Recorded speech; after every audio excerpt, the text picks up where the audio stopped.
Hi, and welcome to Watch Next, the podcast where we recommend what you should watch next. I'm Dr. Rubi Sanchez Lozoya.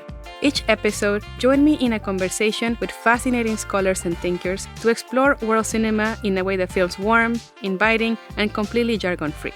In today's episode, Yuki and Koya, co-hosts of the limited series podcast Poetry, join us to talk about Gully Boy. Yuki is a program director with VIA programs, where she designs and facilitates experiential learning programs that empower social impact leaders to create meaningful change in their communities. Koya is a writer, educator, and scholar of religion and visual culture based in Nashville, Tennessee. She received her doctorate in Asian languages and cultures from the University of Wisconsin-Madison in 2019. Her work explores how we claim power back from what tries to keep us powerless. You can read her work at OK Koya on Substack. Since we will be discussing the film in detail throughout the episode, consider this your spoiler reminder. And with that, let's begin. Welcome to the podcast. Hi, Ruby. Hi. Thanks for having us, Ruby. What do y'all do for Valentine's Day? Well, I'm single, but then also if I weren't, I wouldn't do anything. I've never really cared about Valentine's Day. Suki, what did you do? You all had like we went out in the park? No, we went out to dinner the day after Valentine's Day. And it was great. We just went crazy and we ate a bunch of oysters. It was awesome. Nice. That's lovely. That was the origin of the seafood. Oh, ask Ruby. Okay. My husband. Okay, sorry, I already ruined it because I can't be unbiased. But we were at this restaurant and Sky was like, we ordered trout. It was trout, ironically, Koya. So we ordered this trout and I can't remember what exactly I said, but he was like, oh, that's not seafood. And I was like, what are you talking about? It's fish. Yeah. And he's like, yeah, but it's not from the sea. Trout is like fresh water. And I was like, yeah, but it's still seafood. And he was like, no, it's not. I mean, seafood should be from the sea for both linguistic and ecological accuracy. It should live on a different part of the menu for freshwater items. And I was like, who are you? I don't know who you are. What was he proposing to call it? Was he proposing to call it river and lake food? Or? No, he had no name for it, but he was just like, it doesn't exist. It was really weird. I felt very uncomfortable shouting at him for this very stupid reason. I am with you though, because what else would you call it? Having said that, what do you call alligator? It's neither of the people that eat alligator in Florida, I'm assuming. Yeah. Is it seafood? Oh my God, you just got us. Very emotional. I know. So telenovela. That was oh my God. Is it? Oh my God. Oh my God. That's fantastic. Yeah. And I learned a new word. Enagimous fish are fish that live in sea environments and freshwater environments, of which trout can be one. So, okay. So it is seafood. So it is seafood. Anyway, enough trout talk. So I know Yuki and Koya from the podcast when I was a guest in it. Truly, I think one of the big inspirations behind this podcast. I was listening to it before, in preparation for this, and you guys were so good. So good. The way that you brought, the idea behind it, the idea of making poetry much more accessible and not intimidating and having it into a friendly conversation between friends, plus the chemistry that you guys have was one of the big motivations of trying this and wanting to do this. So please, everybody, go check out Poetry. It's a fantastic podcast and you won't regret it. Aw, thanks, man. I will say that we have scrubbed it from the internet. Well, so it is a limited edition. Limited edition. But it really is voted by Rubi Sanchez Magazine as #1 poetry podcast. A big fan. So when I sent your questionnaires, it was very interesting to find a recommendation for 2 people. Thankfully, Koya was very mild in her opinions. It's anything goes. And Yuki, you had way more stronger opinions, which I really appreciate. Really? Yeah. That's so rare. Koya was What, like that a you have solid the stronger 3 opinions? for everything. Yeah, Okay. I feel like I'm the easygoing one, and you're the one who has like very niche, opinions on everything. So Yeah, I guess that this is a little bit of a reversal in some ways. that's great. Super interesting. Koya wanted something to, like, you wanted to be hooked, and Yuki wanted something that would make you laugh. Or like cheer you up. It was also interesting because you selected animation, and you're the only person who has requested animation. Oh, So I thought about it, and unfortunately, I didn't have many animation films. But there is one Indian animation film that I know that I do like. It's called something, and I will look it up. okay. Bombay Rose. I think it's called Bombay Rose. Okay. And that would have been fun to talk about. I think you might like it, Koya, too, because it's about the way that it's animated. It has different styles of Indian paintings. So Mughal paintings and calendar art, etc. Oh, cool. No, I haven't heard of it. It's a female director too, and it was in Netflix for a little while. I don't know if it's still out. Oh, wow. Well, I have to say, you made a great choice. So Well, that was my Wow. first question. How do you feel about Gully Boy in terms of like your tastes, what you like, and also thinking about poetry? Did the poetry come through? Or? Koya, you want to go first? No. Okay. I loved Gully Boy. I thought it was so sweet. I loved the music. I had so many questions after I watched the movie. I had never watched a movie like while taking notes before. So like I would like pause the movie and I'd be like, oh, I gotta write this down for the podcast.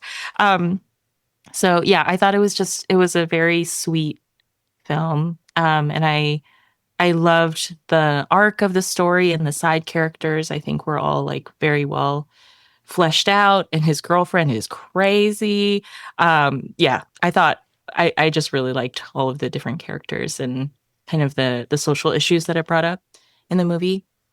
And then in terms of the connection to poetry, it made me think about how poetry is in a lot of ways closer to music. So rap is a genre of music, and I feel like poetry and rap are like a lot closer to each other than like I generally in the past would have put poetry in the same category as like writing and prose, but like thinking about it in like relation to rap music, it made me realize that poetry is much closer to like a form of music than writing. So that, I don't know, that was like one thought that came up for me in connection to poetry. But yeah, overall, loved it. It was great. How about you, Koya? So I really enjoyed Gully Boy. It's been on my list for a long time because I've been trying to watch all of the Indian submissions for the Oscar like foreign film category. And so this one, but I started from the beginning. So I started from like whatever the first one was, like 1950 something. And then I got to like a Tamil film from the 60s that I couldn't find. I just kind of gave up. So I wasn't going to get to this one for like another 40 films or something. But it's been on my list for a while, and it definitely, in terms of, wanting a film that would hook me, I thought that it definitely hit that for me because I was immediately kind of pulled in. Great. And so I had a great time. I was very, when I asked you when you suggested this film, I was like, isn't that film kind of heavy? I just had in my mind that it was kind of like, I don't know, that something tragic happens. Well, I guess there are some upsetting things, but like, yeah, it was different than what I was expecting. And the poetry connection, I guess we'll get more into it, but it was very interesting to see poetry represented in that way in Indian film, since there is such a long tradition of, like the first thing I thought when I saw the rap battle is there's such a long tradition of like what is it, Mehfil in Urdu, the like where you're kind of like a poetry off. Yeah, the you know? qawwali. Like, yeah, qawwali. Yeah, qawwali is and well, Mehfil, but like yes. even like Mehfil. So it's like it was like an iteration of it. Like there's already like a cultural like setup for a rap battle Yes, kind of yes. baked into Indian culture, and so it was interesting to see poetry represented in this familiar but different way, and to see how it is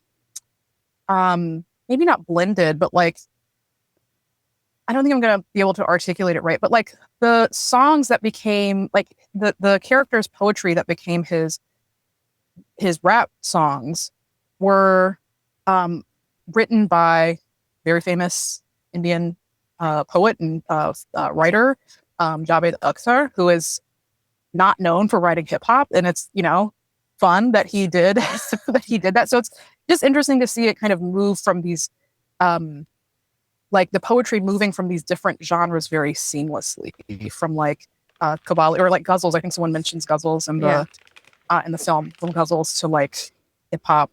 And Is that how you say ballad? What is it? Is guzzle the word for? Because I thought I heard the word guzzle when the auntie was saying like, "Oh, your uncle likes ballads." Is that the word for it? Oh, they probably did translate it as ballads. Probably. Okay. Was the movie in Hindi? I don't know what language it was in. Yeah, it's a Hindi film. Okay. A so you guys Hindi could understand film in the sense that you have the combination of a lot of Urdu words, especially coming from poetry. But yeah, a Hindi film.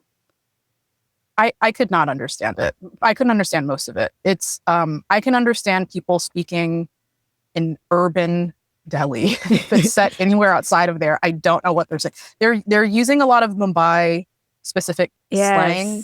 Some of the accents as well are much more, like Mumbai. So there's like some Marathi in there. There's a lot of like Urdu and stuff, but I could get like much less of it than I could if it were set in North India. Yeah, it's true. I forgot about it. Yeah, they has a lot of that Mumbaikar Hindi. It's very particular, especially how they say a couple of words like instead of kya, which is what, is ka. So it's very particular of that kind of urban slang of Bombay. Yeah.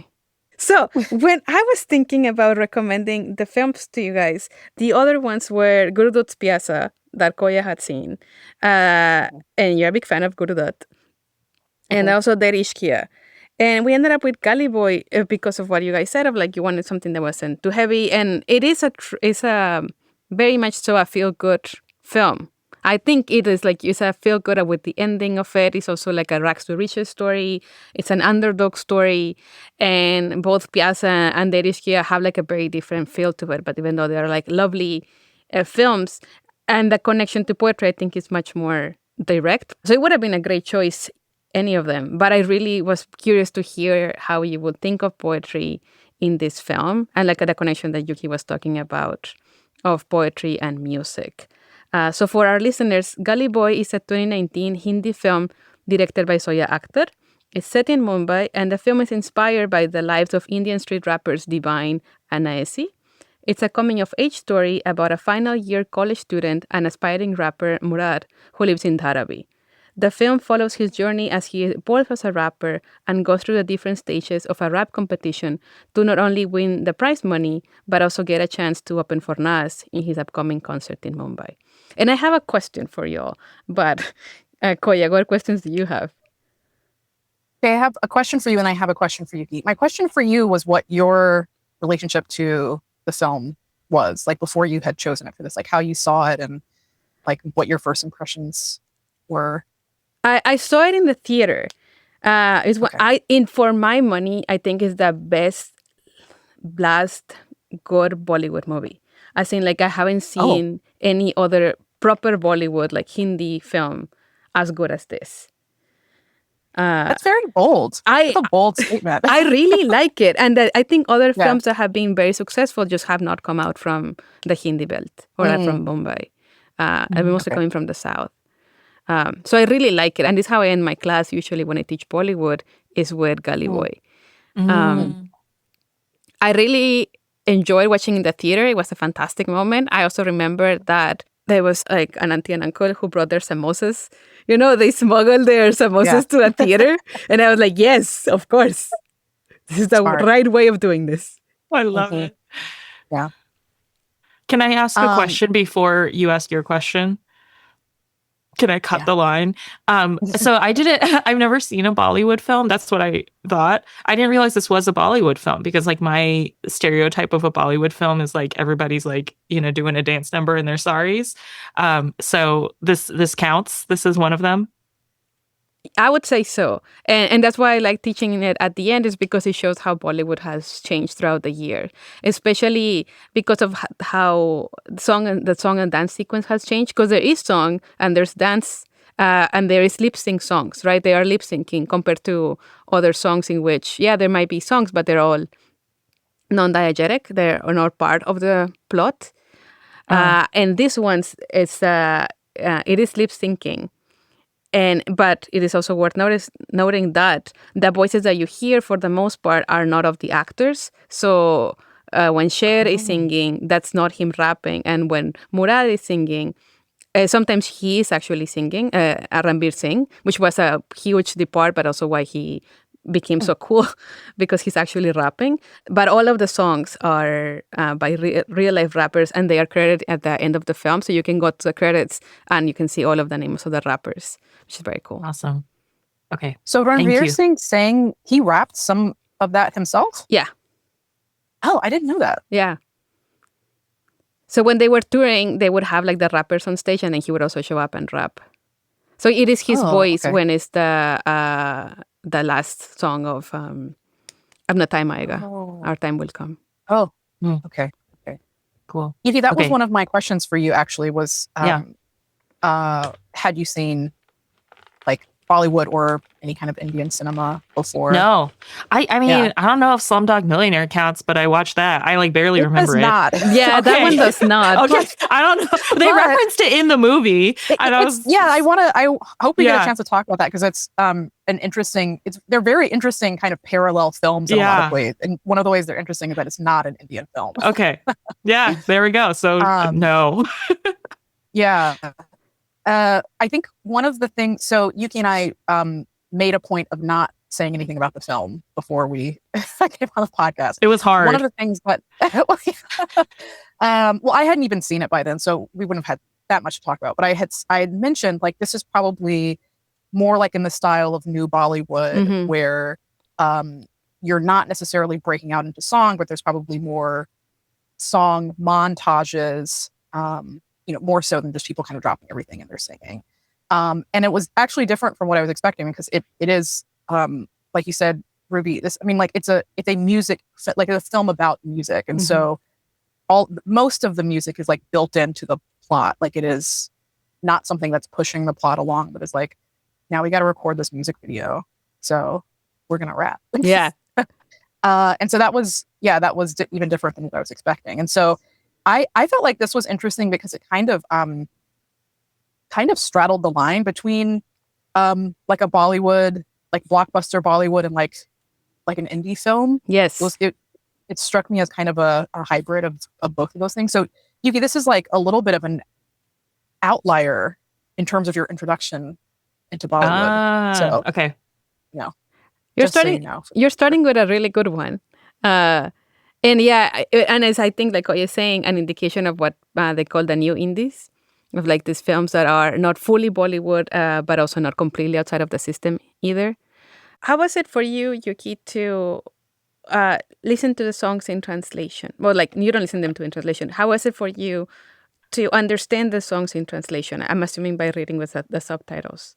Yeah, I mean, so I don't know any Hindi. Like, the fact that I pulled out the word ghazal is like a small miracle. You sounded brilliant. Yeah, thank you. I mean, like, I hope that the subtitles were good, but I felt very carried along by the story and the music. So I hope I didn't lose too much. I know when I listen to, or when I watch movies in Japanese or a language that I can speak to some extent, I'm like, they like miss some like very critical thing about, some translation, and it makes me really sad for people who have to rely on translation. But I still enjoyed it. So I don't know. You guys can tell me if I missed out on much. I will say that like the rap battles aren't like looking at the subtitles, because I was kind of moving in between both because it's hard to listen to a language and read the subtitles in another language at the same time. But like the battles, I think were some of the places where it's like the most, I felt like you were missing out the most, because like it's so much about like wordplay and turning, like turns of phrase and like taking something someone said and then flipping it into something else. And so that was kind of the only place where I was like, these subtitles are not cutting it, because the subtitles were like they were so literal, And yeah. And you mentioned this before. I think this is why Gully Boy actually works really well, or like makes a lot of sense. And I think it's a very smart move by Zoya Akhtar.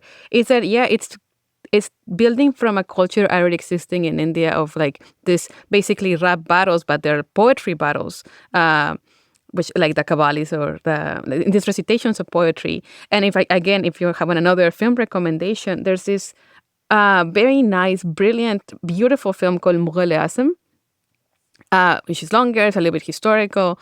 And in Mughal-e-Azam, you would have a picturization of this moment in which there's two women that are singing. It's a brilliant moment. They're basically trying to court the prince.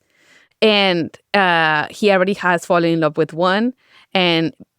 But there's another poet that is trying to like win his affection. And it's very much The Bachelor moment, because he's going to give a rose to whoever wins. And in these poetry battles, what they do is that you say a line, and then the other person with the last line, like you say a verse, and then the last line becomes the next one. So you're literally going back and forth, and it's a moment of almost improvisation in which you are rebuking each other. So a rap battle it's just like a brilliant way of following that format, and it's very much of Muslim culture as well. And Murad is Muslim, so these ideas of the poetry and being Muslim as part of India, I think, was a very nice way of making those connections in the movie. I had a question about that. I was wondering, like, what is it about Murad's rap that makes him like the clear winner, in the battle or in the finals or anything like that? We don't begin the film with him as a rapper. We begin with him as a poet, and like he distinctly does not have any flow. Right. He has to like get coached into that. It seems like he's coming at it from a little bit of a different perspective than the other people. So I wondered if like that was part of why we as an audience are supposed to be like, yes, of course he's going to win, or yes, of course he won that. To me, it read that the reason that he was so good is because he had the hunger of the poet. We are rooting for him because he's an underdog. And I think that's what he uses in the rap battles to say, all of you are posers, all of you want to be rappers, but like you're basically like you're coming from money, and I don't. I know what the struggle is. I know what it is to fight, and I'm going to use this in my rap. Like the ones that I really like is when that is a refute that he gives someone in, and I really like all the names of all the rappers: Shakespeare, MC Torfor. Like I love those wordplays as well. Shahrul. They're so good. And like one of the raps that he says is that he's not ashamed of where he comes from, and I think that but it becomes his superpower. Of being able to talk about that hunger and that self-madeness that he has compared to everybody else. That was probably the only of the battles where it was like, okay, he's taking like everything that this guy has said about him, and he's flipping it completely. So it's like very quick. But then also he's like this working class hero. So he's like, he gets up, he looks like a complete dork. He's got the short sleeve button down, which is like, I guess worldwide, like the universal code for like kind of like a cog middle manager type. And so he does not look like anyone else up there who was like, they're all, they've all got their gear on. And so he's able to turn that into, yeah, I don't have anything and I'm still better than you. I can still do this better than you. Which is like, that part is very impressive. Can I answer from my very uneducated on anything? So when he in that last battle against Shah Rule, again, excellent name. Yeah. I feel like he was like so clever, right? Like there were so many elements of Shah Rule's rap that he was able to like pull from and like turn against him. And like one of the like the the crowd, whenever they thought there was like a really good line, they'd be like, "Oh, that was hard," which I don't know if that's like a normal thing to say at a rap battle. I don't know, but like that's what they were all saying, and I was like, yeah, like I feel like even MC Cher, like the advice he gave him, the advice that he gave to Murad in doing rap battles was like, just like pick on him, like find some flaw and like be mean, but like he wasn't really mean to Shah Rule. He was just like he himself was hard, he wasn't like being mean to Shah Rule. And I feel like I can respect that, So that's he was why he was more a winner mean. in my heart. Yeah, he was more mean about like the circumstances that produced this like class disparity, which is right. Yeah, like more like he could have attacked him personally and all these. I mean, like the guy that was battling MC Cher was like, "Your father's a drunk." Like, oh my god, yeah, dude, yeah. He could have really gone for him, but he didn't. He was just like, "You have all that money and I don't have anything, and I'm great, yeah, and I'm gonna win." It was yeah. No, I think that is kind of what sets him apart. I'll have to go back and listen to all of his rap battles. Maybe we're supposed to think about him as a poet or a rapper that's looking besides himself, like beyond himself. And like he's able to look at the circumstances, like a little bit more of an elevated thinking. And the film itself is also very interested in class. Like in terms of the picturization of things, is very much interested in looking at, this is how Dharavi looks like, which is right next to like the most like luxurious high rises in Bombay. So even in the terms of the visuals of the film is very much interested in class. So I think that is also what sets him apart of like, you can only talk about this small dishes, but I have like this more elevated thinking. But it also, when I was hearing you guys speak, it made me think of like they are a community, like they know each other and they know each other's business enough to be able to like have these digs against each other. Yeah. Yeah. The class thing is really interesting. I mean, I really enjoyed the film, and I was I found it entertaining to watch all the way through. But that was one of the issues that I had with it, was that its treatment of class is like fairly shallow, I would argue. There's like the one comment about that that Cher's father says about like, you from like the Muslim like ghetto or something like that, I think was how it was translated. But there's not like a lot that talks about why he is in the position that he is in as like a working class Muslim man in India in 2019. And so in that way, I felt like, well, okay. I mean, it's an interesting underdog story, but there's like a broader comment that's not really being made about like the actual forces that are keeping him in that position. Why his father has taken on such a perception of himself as like that he has to be in the servile position. What I think where the film is actually very successful is in that it's through the voice of the rappers that this criticism actually does happen. I was talking to a friend of mine who's a writer also in the industry, and he said, I didn't like it because of that thing that you're mentioning. Is like at the end of the day, it sounds like if you're talented enough, and you pick yourself up from your bootstraps, you will gain success. Which is a fair criticism, but I think it's part of the genre of like the underdog story. Yeah, it is. What I find very interesting, and if I were to disagree with you, is that I do find those criticisms through the raps. So it is, in a way, Zoya Akhtar understanding that, who actually has thought about this and given us some answers is all these rappers who I'm actually going to source the songs from. And the one I wanted to discuss with you was this song called Azadi, which means freedom, which is one of the moments in the film where it is outside of the rap battles and it's outside of the boys, either Murad or from Cher. It's actually a third rapper we have a montage in where we hear this this song, is the song that is the most direct in its criticism of the structure and the system. And that's where you guys were mentioning before the reference to Slumdog Millionaire. It is from that song that it comes up. We could read them as a poetry, as a poem. I will have to admit publicly that one of the issues I have, maybe not an issue, but like one of the ways in which I respond differently to newer Bollywood films is that in the sort of like montage scenes, as opposed to like, you know, the singing and dancing that is characteristic of older Bollywood films, I kind of zone out because that's how I've been trained to listen to songs in like American cinema, where that style, that the montage and music is like, the music is not the most important part of that. And so I was zoning out, you know, like lyrically. So that's part of it. Oh, Yuki, you would ask something about, I don't remember exactly what you asked. But I was explaining that like the Indian censorship board for films is like very intense. And in the political climate under, then like the kinds of criticisms you can make about India are limited.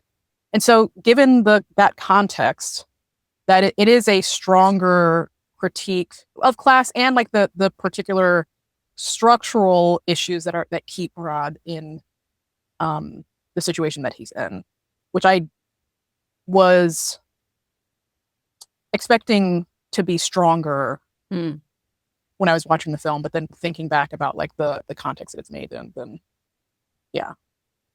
No, I was just gonna ask, like, this was like screened in India and it passed the censorship board, and was there any like any message from the censorship board about like, I don't know? No, I actually the film passed fine and it didn't have any backlash, and it was actually quite successful and like very embraced.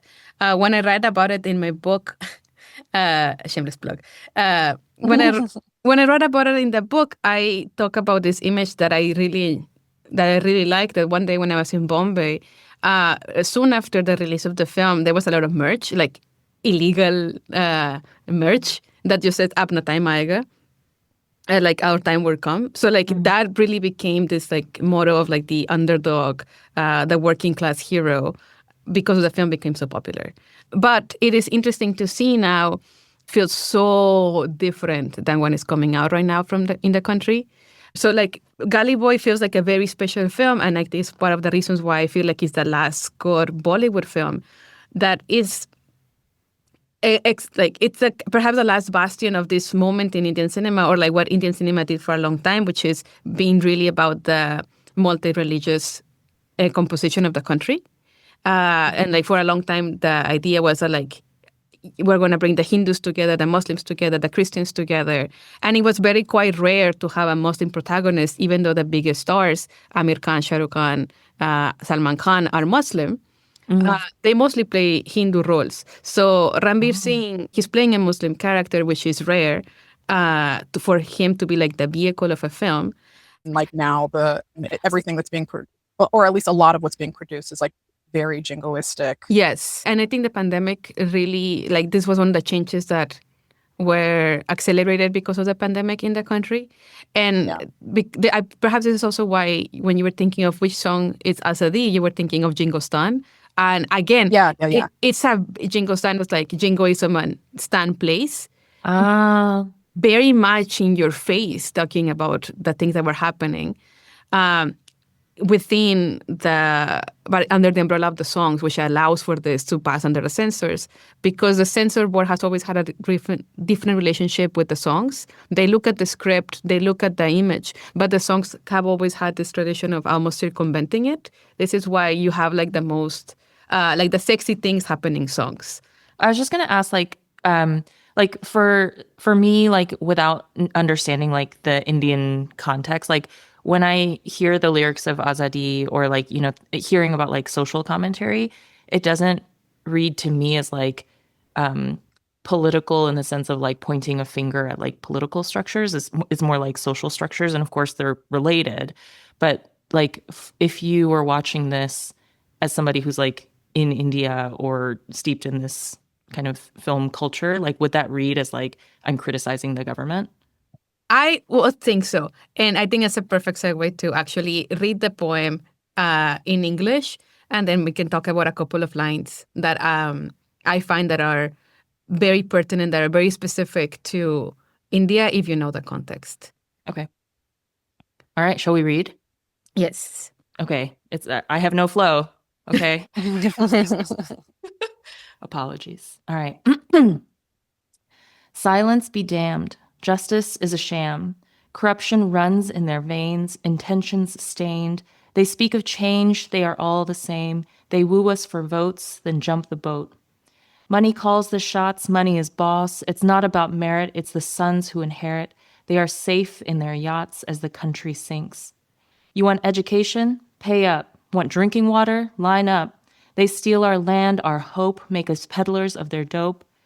Why do you need 4 cars, a palace for a family of 4? Do you care what we breathe? Money doesn't replace nature. Shh. Don't silence me. The scales are tilted. Don't silence me. Your laughter, my tears. Don't silence me. Why choke every day? Don't silence me. There'll come a judgment day. I don't want to be a slumdog millionaire. I'm on a mission. The state's maggots feed on our graves, a sword above our heads, screaming loud, rewriting history. But who cares? The devil works in the name of God.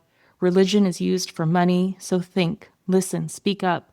Stop turning a blind eye. Try some virtue. Honesty won't hurt you. Clean this dirt, clean this dirt, clean this dirt.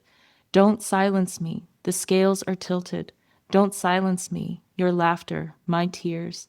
Why choke every day? Don't silence me. There'll come a judgment day. Freedom, freedom. Give me freedom. Wow. Oh, so good. You are so good at reading this. No. I'm really impressed that they like the lyrics are good in English. Yeah, they made a lot of really good decisions. Not every line is translated, but they had really good rhymes and they had like a sense of the beats. The phrases are short, they get to the point, they have a good sense of flow. There's rhyme. So they did a really good job, I think, the subtitles. Are there any lines in the Hindi that you think are like, that was like a hot take or like that was a creative decision? There's a couple of lines that are not there, especially to your point, Ektarafa Katarasu. I actually really like that line. In English, they say the scales are tilted, but in Hindi, they say a scale with only one plate. Ah. So it gives a very nice visual representation of that, which is the same idea, right? There's not equal, but it's just very clearly that, yeah, it's tilted because there's only one plate. Yeah, like the structure itself was broken. Yeah. Yeah. Do you have a favorite line? You had pointed out when we were messaging, Yuki, this also kind of gets to the question you're asking about some like larger structural thing that like an Indian audience would get. But the line in English, clean this dirt, is gun ko karna saaf hogi. Like that. Ruby, did you want to speak to that a little bit? Yes. Is gan ko karna saaf abhi literally means clean this ass right now. So there's a sense of urgency. And it's also crass language. But so and Gant is just basically like a butt, but an ass. But the other way I would translate it is this not only asshole, but this shithole. So clean this shithole right now. If I were to kind of make it into a metaphor, it would be that. And I think talking about cleaning is in reference to another line in the song, which is, how will the country be clean? In the Hindi, they say, Desh kaise hoga saaf. So this line of how clean this shithole now, I think it relates to that other verse in the first stanza of Desh kaise hoga saaf. Corruption runs in their veins, or how will the country be clean? And I think it's very much in a reference to the Clean Indian campaign, the Swachh Bharat campaign. And when Narendra Modi came in power in 2014, one of the big campaigns of the new government was Clean India. So have toilets installed, cleaning the streets, literally like cleaning like the trash, etc. But also they were talking with the metaphor of like cleaning against corruption. But in this moment, a lot of corruption was exposed because politicians were doing what politicians do, which is pretend that they clean and take pictures as they're cleaning to tick the boxes of like we have been successful, but actually not fulfilling their campaign promises. So it really felt to me like a callback to this moment. Yeah. So like Indian audiences would hear that and automatically think of the Clean India campaign. Mm-hmm. Yeah. Is there anything to add, Koya? No, I mean, that's what I think there's a lot of really interesting lines and very poetic lines, but I did like that in particular, like the call to this like much bigger like political campaign that's it like it would be obvious to an Indian audience, but it's also kind of like cleverly, added in. So that one was one of my favorites. So I think when I was asking the question about like, does this read as like overtly political in like the sense of pointing a finger at the government? I think those first couple lines, justice is a sham, corruption runs in their veins, like justice and corruption make you think of like the political system. And then clean this dirt, like the imperative of that makes you feel like he's saying to someone who is supposedly in charge, like, you need to clean this up. So I think those like focus my mind towards like kind of a political direction. But the rest of the lines are like could be read as somebody who's like not familiar with the context as like just a social commentary. Like, there are wealthy people who are, don't care about people who live on the other side of the tracks or even their next door neighbor, right? Like they're just living this like life of luxury and don't care that they're stepping on somebody else in order to have that life. But I think that the connection, like if you take the song as a whole, it's like these things are connected, right? Like the people who are able to live this life of luxury are doing it because they have, these state policies or structural systems are in place that enable that life. So I wouldn't have read it that way as like directly without you guys helping me along. So that kind of gets at my original criticism. I think given the context, I like appreciate what the film is doing, but it's still the fact that it doesn't entirely read as a structural critique. If you are not paying attention to the lyrics, which I gotta imagine I'm not the only person who was kind of like zoning out, then like it's not entirely coming through. I think for me, the film is successful in that it knows that Zoya Akhtar cannot be the voice of the minority in that sense because she is very class privileged. But what a film could have done, they could have gotten lyricists to make other raps for the song. But these are songs that actually are coming from rappers who they themselves wrote and who have long careers rapping about these issues. So this is their chance with their voices, literally their words and their actual voice, saying these things. In the film, is this like, do you guys read this as Murad is singing this song? Or is this just like background music? He was rapping, wasn't he? No, and I think as well the film it's different because it's a song that didn't have to happen. It is not part of the plot. It's like you were saying, Koya, it's a montage that happens where a lot of things are being shown, both of Safina and Murad. So it is not adjudicated to one character storyline, but through the montage, we see what is happening to Safina after the breakup and after attacking Sky. And then we see Murad also training for the rap battles and changing his his life conditions. There's scenes where he's like rapping, but it's not necessarily that he's rapping this song. It's kind of hard to tell. Right. Okay. So he's practicing. He's rapping in the montage, but he's not rapping this song. I mean, he perhaps it is because of the beats, but he's not rapping the song like MC Sher is rapping his first song, Ayasher Ayasher. And it's not him rapping the song like when he's practicing the first time, Apna Tay Maega. And it's also not like in Jingostan when you actually see a rapper. So for that reason, I think it's quite special. Like it's very deliberate that this song that didn't have to be there, this song that could have been, like the montage could have happened and put something else. Like there's another non-diegetic song, meaning a song that is not part of the plot, that is very nice. It's almost like a ballad when they're doing all the graffiti in town, which I also really like that song. And it doesn't have a message nearly as bitey, if not bitey at all, when the images are actually quite intense, right? They're making all these comments about colorism in India and also like corrupt politicians and the need for kapre, makan, and roti, which is clothes, house, and bread and food. And internet, adds Murad. Internet. Yeah. Which I think is great. So all these political messages are being shown with a very nice ballad. And in the opposite is happening, in a sense, in the second montage with Azadi, which the lyrics are very, very confrontational, very in your face. And the montage is being used to talk about the changes to Safina and Murad. Mm.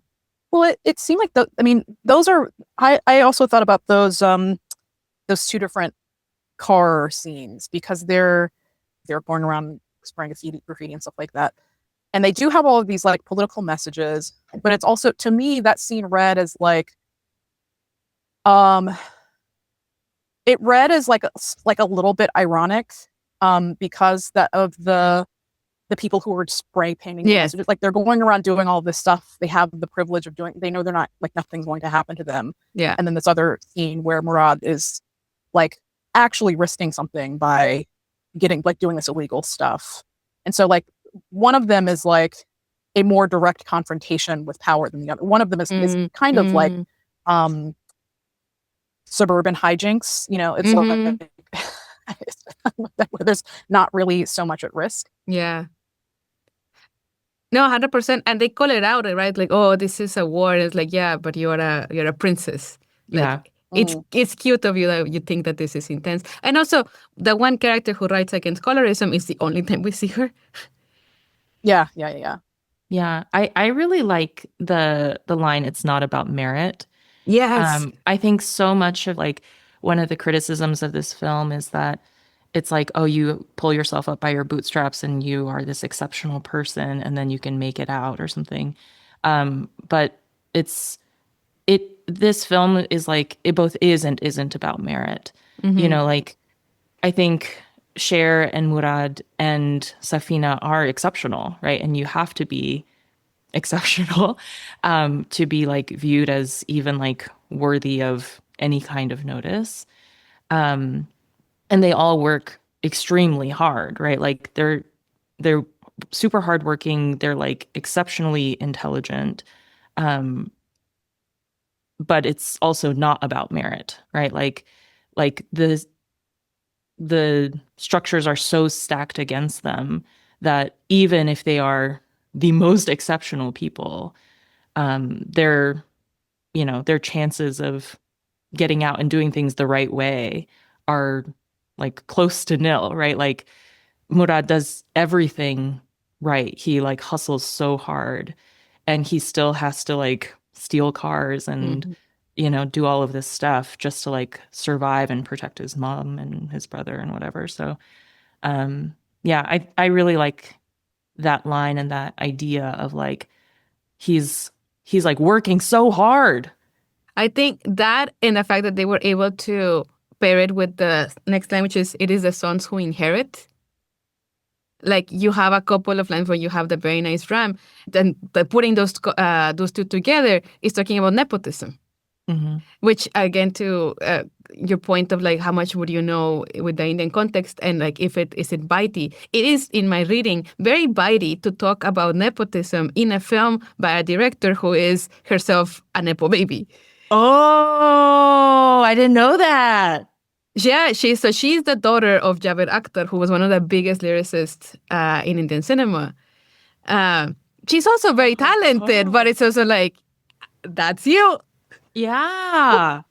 I think it's really hard. Like the whole film, I think it's just really hard to make a film about these kinds of issues, period, because the people who have the access and the money and the resources to make these kinds of films are going to be class privileged. And there's always going to be like a layer of irony across anything that they do. I think it's a very, very fair criticism. And it speaks to the realities of the industry or this industry, but many others, that if you have no money or like you have no connections, then you cannot make a film this big with this production value that can hire the preppers, that also hire the stars and give you this kind of platforms. If you're an indie film, it's going to look very different because you don't have the access to set stars, set money, set capital, set shared labor. And this is why films like this and other things coming around the same time are in this weird space of between being Bollywood and being indie, because the themes are a little bit more indie, but they cannot be called independent films because they clearly are not. Like, they are very much part of the industry in terms of like who's directing it, who's producing them, who's acting in them. And if you were truly outside of the mainstream and you were an indie production, then it just wouldn't look like this. And perhaps because of that opportunity, you get to say different kind of stories, and the stories will look different. But the constraints are going to be there, especially of who's going to be your star. Final thoughts on the song, the poem. Can I ask you guys what you think he means by "I don't want to be a slumdog millionaire"? Yeah, I'm so glad you brought this up. Go ahead. Me? What do you think, Yuki? You start with you. Well, I don't. So I actually don't remember the film that well. It's like some guy from the slums like goes on the quiz show and wins or something, right? But I don't actually remember the film that well, and so that was like. But I think it's just like a film that a lot of people watched, and so that's like their introduction to the slums. So yeah, I'm like, can somebody remind me what actually happened in the movie? And then like, what's the parallel / the dichotomy maybe with this movie? I haven't seen it since it came out. I remember not really liking it that much. I read that line kind of in two ways. One, that I think the movie might not have been super well received in India. India.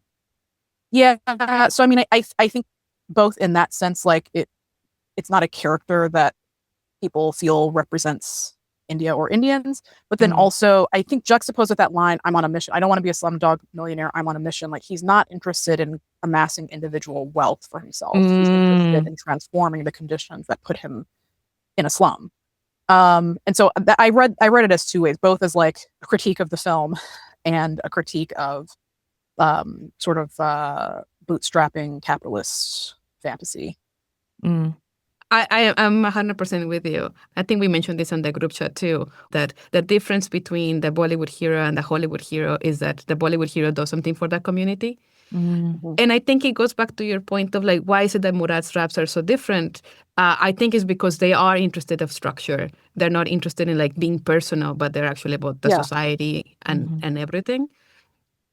And a critique over Slumdog, the movie, is also that he becomes millionaire by pure chance, like pure fate and destiny. The film is like about working hard and having talent, not just like receiving the fate that you're given, kind of like the father says, Murad's father, but rather like having a mission, right? Like being on it, which is a very different way of being this figure from the slum. Yeah. Yeah, it's much more empowering. Yeah. It's more empowering. It's like, that was one of the things that before that line came up, I was like, this is a very different representation of Darvi than like you get in that film, because that's I don't know that much about Mumbai, like, so that's also that film is also a little bit of like my touch point for Darvi slums, and so I'm like, this is like a very, very, very different, much more human representation of that part of the city. And it's like you were mentioning, it's about the Western gaze with the slum tours. Yeah. Like the film fairly quickly opens up with this of like this foreigners coming to the slum. and seeing people basically like a human zoo, right? And like he doesn't recognize Murad of like, oh, you don't know who Nas is, and then he shows him like, I know who Nas is. And not only that, like you're in my house, you know. So very much speaking about against how people have seen India, both in these lyrics and like visually. Look at these people looking at us. I'm curious, like, were there any people from Dharavi in the film? So the rappers themselves that are seen in the rap battles, they are cameos of themselves. So like Divine. So Divine actually does show up in the film. Divine is the MC at the final of the rap battles when he introduces Murad. That's Divine in the really great song that we haven't talked about when everybody is getting into the rap battle before the final. And there's this song that is a little bit like a combination of rap, but also of traditional Indian songs. It's like this ta-ta-ta-tum, ta-ta-ta-tum, that song. That was good. And that song, which there's a bunch of different rappers, and all of them are actual rappers. Like MC Torford is there. The judges are also rappers from, perhaps not from the Arabi, but the other actors, I would say the main actors are not. Mm. Yeah. Yeah, I think that's a lot more effort than other filmmakers are making to represent parts of India that are not often represented. And I think given that this is actually a pretty creative way of allowing for that critique to come through in a massive film. Yeah. Or like a film, like a film that's successful. A slightly more authentic way than you would expect in general. Oh, yeah. Did it come back to you, Koya? No, I was looking at my notes to see. How are you, Yuki? You had 6 pages of notes. I know, but I'm in a different space right now, and I don't have my notes. So I'm trying to remember what all I wrote. But I don't think they were related as much to this song. So I'm actually really grateful that you wanted to focus in on this song because there's a lot to talk about. I'm very grateful that you wrote 6 pages of notes. I was so diligent, I loved it. It's great. I should, that's what poetry taught me too. Like, close readings and like reflecting in the moment is actually really helpful. There's so much that you would just like gloss over. You're just like consuming this film rather than like, or you're just like swallowing it rather than chewing on it or something, So that was great. I should like get homework assignments like this more often. But I really hope you were able to enjoy the film also. I want to watch it again, like now that, and like this time maybe just like consume it as a movie. Mm-hmm. Yeah, but it was great. Are you guys ready for your rapid fire questions? Ready. Favorite movie snack? Popcorn. Whenever I sneak into the theater, Great. usually. Could be a samosa. Yeah. Movie, theater, or streaming? Streaming. I have very strong feelings on this. Wow. Streaming. On this too. I love the theater. I need to be out of my home. To pee. I love to pee. Yeah. All movies should have intermissions. And when Koya told me that Bollywood films have intermissions, my mind was blown. I'm telling you, you were born to watch more Bollywood movies. You're ready for them. I'm ready. Trailers or no spoilers? I don't understand the question. Like, do you watch trailers or do you avoid them? Oh, because trailers are spoilers? Yeah. Okay, wait. I have a follow-up. Sorry. I like trailers that are not spoilers. Trailers these days are always spoilers. So no trailers. But I like old trailers. Yeah, that's actually an excellent point. Yeah. I like a trailer sometimes. And those times are when I am on YouTube and a trailer has popped up in my algorithm. And I'm like, oh, what's that? And that's it. That's great. Otherwise, no trailers. Yeah. Movie you would like to see again for the first time? I can't think of one. Mulan. Great. I love Mulan. Lord of the Rings. Yeah. Yeah. Movie you watch way too young. It. Probably not. Well, it's not a movie. But I saw Roots a little young. I was a little young for that. Yeah. But not really. It was like a series. One of your favorite movies. It doesn't have to be your favorite movie, just one of them. Can I say Mulan twice? I don't know. I don't know if I have a favorite movie. I haven't watched a movie in a really long time. I'll say Gully Boy. There you go. It came at the right time, I think. Okay. I have a few favorites. Can I name more than one? Sure. Okay. First thing I thought of was The Matrix, which Wow. I do love. I haven't seen it in a long time though. I also really loved The Last Unicorn when I was a kid. I've never seen it. I'll add one in like movies in translation. So Grave of the Fireflies, which is a Yeah. yes, great film. But I watched it with my husband and he doesn't speak Japanese. He doesn't speak Japanese that well. And he didn't cry when he watched the movie. I was like totally flabbergasted. And I decided that it was because he watched it in translation. No, because I watched it in translation. I cried. You're Actually, an emotive person. Yeah. Also, on the topic of Ghibli films, I also really love The Tale of Princess Kaguya. That's also one of my favorites. And last question. One film that is required watching, or like a film that you think everybody should watch. I am not the right person to answer these questions. You already gave so many good recommendations. Koya, do you have one ready? Yeah, mine actually probably would be The Tale of Princess Kaguya. I should have saved it for that. That film it's got all you need to know about life in it. Everything. That sounds great. Grave of the Fireflies. Grave of the Fireflies. I think it's a good recommendation. Yeah, it's a good one. Thank you so much. Yes. Thank you for joining me in the podcast. You're the best. Thanks, Good luck. Ruby. Thank you for listening to Watch Next.